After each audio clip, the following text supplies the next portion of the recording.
Good morning. তো আজকের সকালটা শুরু হয়েছে ভোর 5টায়। কেন ভোর 5টায় তো আগের দিন বলেইছি। আগের দিন আমরা হাওড়া থেকে বারাসাত পৌঁছে গেছি। আর কেন পৌঁছে গেছি সেটা তোমরা জানোই। যারা নর্মালি ভেলোর এবং ট্রিটমেন্ট করানোর জন্য আসছো, তো তাদের জন্য আজকের এই ব্লগটা। তো এটা খুব হেল্পফুল হবে তোমাদের জন্য আশা করছি আমি। তো শুরু করছি আজকে একটা নতুন ব্লগ দিয়ে। তো ভোর 5টায় আমি দেখো রেডি হয়ে গেছি।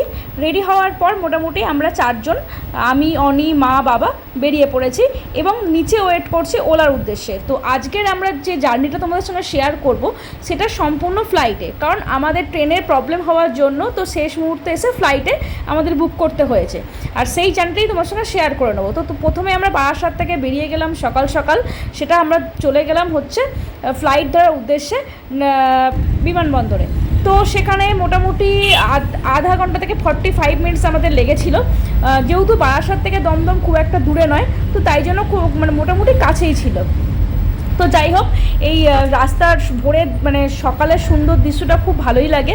তো সেটাই তোমাদের সঙ্গে তুলে ধরলাম। দেখো কলকাতায় সকালে একদম ভোরের দৃশ্যটা কেমন লাগছে তোমাদের, সেটা কিন্তু কমেন্টে জানিও। ব্যাস ফাইনালি আমরা পৌঁছে গেলাম কিন্তু এয়ারপোর্টে। তো কলকাতা এয়ারপোর্ট তোমরা যারা আমার ভিডিও দেখছো সেটা অবশ্যই তোমাদেরও ভালো লাগবে। যারা দেখোনি সেটা আমার ভিডিওর মাধ্যমে দেখতে পারবে। এটা ছিল হচ্ছে ভেতরের ভিউটা, যেখানে আমরা সমস্ত চেকিং করার পর ওয়েট করছিলাম। এটা ওয়েটিং রুম বলতে পারো। এখানে সবাই মোটামুটি একটা শুয়ে বা বসার দুটোই রকম ব্যবস্থা রয়েছে, তাতে কোনো অসুবিধা হবে না। তো ফাইনালি আমাদের গেট নাম্বার ছিল হচ্ছে 101, যেখানে আমরা বোর্ডিং। তো তাই জন্য আমরা নিচে নেমে চলে এলাম। তো আমরা আপাতত এগোচ্ছি হচ্ছে আমরা বোর্ডিংয়ের উদ্দেশ্যে। তো কিন্তু একটা খুব ভালো, এটা আমার নেক্সট টাইম জার্নি ছিল। তো প্রথমবারে যখন আমি গিয়েছিলাম চণ্ডীগড়, তখন কিন্তু সারপ্রাইজিংলি লেট ছিল। আর এবারে ইন্ডিগো কিন্তু প্রচণ্ড ভালো সার্ভিস দিয়েছে, সেটাই তোমার সঙ্গে শেয়ার করে নেব। তো প্রথমে আগে দেখো আমাদের ফ্লাইট এসে গেছে। তো ফ্লাইটে আমরা উঠে তো তারপর ভেতরের ভিউটা তোমাদের সঙ্গে শেয়ার করব। আগে চলো ফ্লাইটে উঠে পড়ি। কি সুন্দর লাগছে না বাইরের দৃশ্যটা। তো এটা আমার সেকেন্ড টাইম, তো ডেফিনেটলি ভীষণ এক্সাইট ব্যাপারটা ছিলই। তো দেখা যাক এবার। চলো আপাতত ভেতরে যাই, ভেতরে গিয়ে দেখবো ভেতরের ভিউটা তোমাদের সঙ্গে শেয়ার করব। এই দেখো আমরা উঠেছিলাম পেছনটা দিক দিয়ে, তো দারুণ লাগলো। তো ফাইনালি আমাদের সিট নাম্বার ছিল 22 ABCD। তো যাই হোক, আপাতত সেটাই করতে বলতে আমাদের ফ্লাইট ছেড়ে দিল। অনেকক্ষণ একটু ওয়েট করার পরও কিন্তু অন টাইমেই ছেড়েছিল একদম। তো তারপর কিছু আমরা ফটো তুলে নিয়েছিলাম, সেটাই তোমার সঙ্গে শেয়ার করে দিলাম।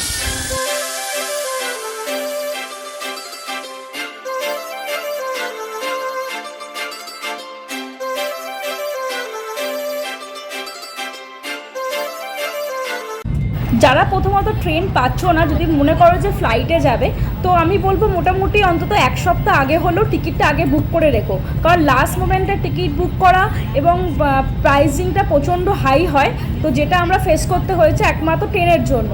তো সারপ্রাইজিংলি যখন ফ্লাইটে এসেইছি, তো ডেফিনেটলি এক্সপিরিয়েন্সটা তো দারুণ লাগছে। সেকেন্ড টাইম আবার ফ্লাইটে।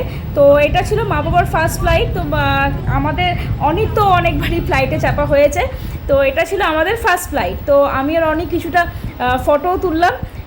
দেখো ফটোগুলো কেমন লাগছে কিন্তু কমেন্টে জানিও। আর আমি পেয়ে গেছিলাম কিন্তু উইন্ডো সিট। ডেফিনেটলি এই অ্যাডভান্টেজ তো বড়ের থেকে নিতেই হবে, তাই ওকে আমি সরিয়ে দিয়ে আমি চলে এসেছিলাম থার্ড সিটে। তো আমাদের ফ্লাইট ছাড়তে শুরু করলো।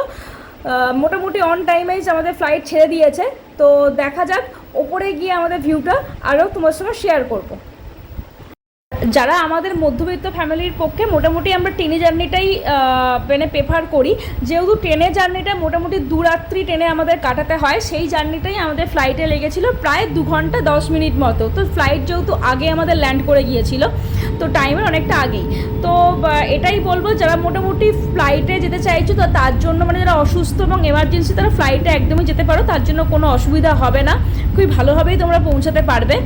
আর যারা তোমরা ট্রেনে যেতে চাইছো, ট্রেনে এখানে আমাদের হাওড়া থেকে, হাওড়া শালিমার, হাওড়া সাঁতরাগাছি এবং খড়গপুর থেকে অজস্র ট্রেন রয়েছে ঠিকই, কিন্তু এই চেন্নাই যাওয়ার জন্য ট্রেন হচ্ছে প্রচণ্ড ওয়েটিং লিস্ট থাকে। তো আমার সাজেশন এটাই থাকবে, যদি তোমরা ট্রেনে প্রেফার করো তাহলে অবশ্যই কিন্তু মোটামুটি 1 মাস আগে থেকে অন্তত চেষ্টা করো টিকিটটা কেটে রাখা, যে তারও আগে হলে কনফার্ম হওয়ার সম্ভাবনাটা অনেক বেশি থাকে। তো না হলে এই বিপদের মধ্যে পড়তে হতে পারে তোমাদেরকে। তো এটাই আমার জানানো যে যারা ফ্লাইটে যাবে সেটা টিকিটটা তো মোটামুটি তাও 1 সপ্তাহ আগে কাটলেও মানে কোনো অসুবিধা হবে না। মোটামুটি যা মানে ভাড়া সেটাই তোমরা যথাযুক্ত পরিমাণে পাবে। তো আমরা যখন ট্রেনের টিকিট বুক করতে গেছিলাম লাস্ট মোমেন্টে দেখি কি তৎকাল বা প্রিমিয়াম তৎকালে ভাড়া প্রায় মানে ফ্লাইটের টিকিটের সমান ছিল। তো কোনোভাবেই আমাদের মানে কারোরই ইচ্ছা করবে না যে 2 রাত্রি বা 3 দিনের জার্নি করে ওই টাকা দিয়ে ট্রেনে আসার।